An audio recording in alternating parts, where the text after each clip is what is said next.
Yo guys, welcome back to the channel. Today we are going to be looking at the top 5 best drift cars in GTA 5 Online. Now, if I do stuff up or I do say anything wrong in this video that you don't agree with, please don't hesitate to leave it in the comments. I'll do my best to fix it. So jumping right into the video, with number 5, we have got Karin Futo. Now you can pick this car up for $9,000 at Southern San Andreas Super Autos.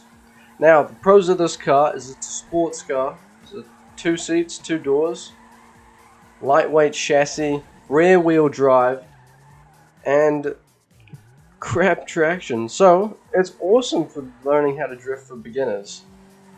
It's a really good car, really cheap, great for beginners. So if you're new to the game or you're just new to drifting, alright, spend your money on this. 9,000 bucks, it'll teach you how to drift, and you'll get quite good at it just by using this car.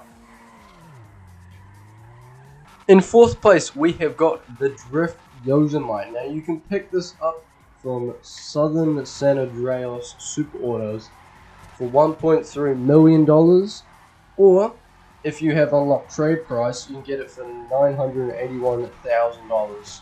Now this is a muscle car, 2 seats, 2 doors. Now this one has huge customizations.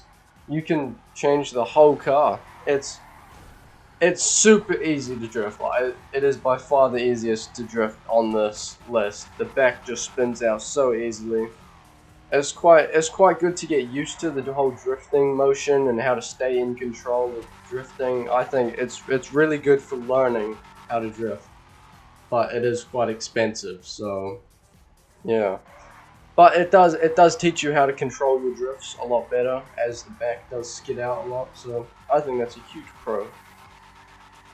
Now moving on to number 3, we have got the Bravado Redwood Gauntlet. Now with this car, you can actually get it free if you're a returning player, or if you're not a returning player, you can pick it up from Southern San Andreas for $230,000. Now this is also a muscle car. It's a 2-seater, and it's a lot gruntier than the other cars. It's not as easy as the first 2 were to drift. You have to actually pump the handbrake and get it going before you can actually drift. You can get some pretty nice clips of it. It's got a lot more grunt, so it doesn't spin out as quickly or as easily. I think if you're definitely learning, I think you should definitely follow this video and get these 5 cars so you can learn how to properly drift all of them.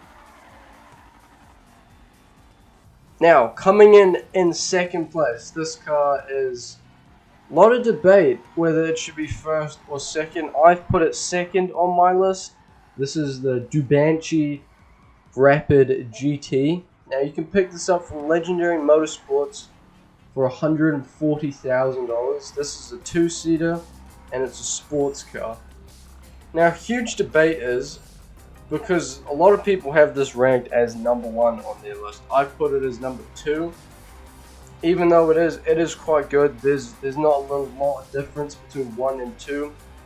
It's just personal preference. Now this, don't get me wrong, this car is great. It's awesome. I think it's amazing for what it is, and it's so cheap. So to be completely fair, if you're looking for something that's cheap and that's actually going to teach you and actually get you some good drifting clips, I would get this, because it's only $140,000, and that's very cheap compared to the next car, number 1. Now saying that, coming in at number 1, we have got the Bravado Banshee 900R. Now this is actually one of my favorite cars in GTA 5, so you'd imagine I would put this in number 1. Now this car, you can pick it up from Benny's, free for stock. That's just the Banshee. And then to get the Banshee 900R, you take it into the Benny's workshop, you chuck him $565,000, he does this thing, and you get a supercar. And that's how you get the 900R, basically. Now this is also a 2-seater, and it's a supercar. This is the only supercar on the list. Now I think it's crazy. It looks amazing when you drift it. if you can drift, I'm not saying I can. You've obviously seen me crash throughout this whole video. But if you can drift, this car is awesome. You get some amazing clips out of it, and I just think it's insane for what it does.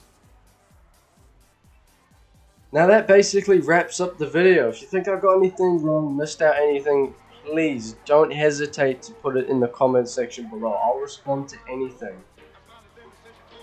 Saying that, if you have enjoyed it, can you please smash the like button? It would do so much to me. And if you want to do more, please consider subscribing. Peace out. Catch you in the next one.